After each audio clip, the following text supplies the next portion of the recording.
Trying to scan a document using your Brother DCP T310 printer but not sure where to start.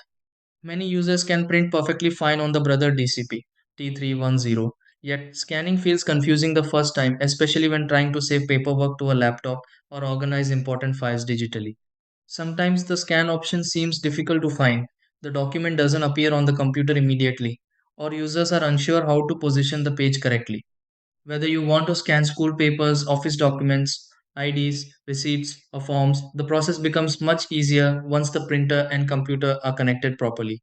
Before pressing random buttons or repeating the setup again and again, these are the steps you can try to fix this and use the scanner on the Brother DCP T310 correctly. 1. Lift the scanner lid and place the document face down on the scanner glass in the marked corner. 2. Open the Brother Scanning software or control center on your connected computer. 3. Select the scan feature and choose settings like color, file type, or document size if needed. 4. Press the scan option from the software and wait while the Brother DCP T310 captures the page. 5.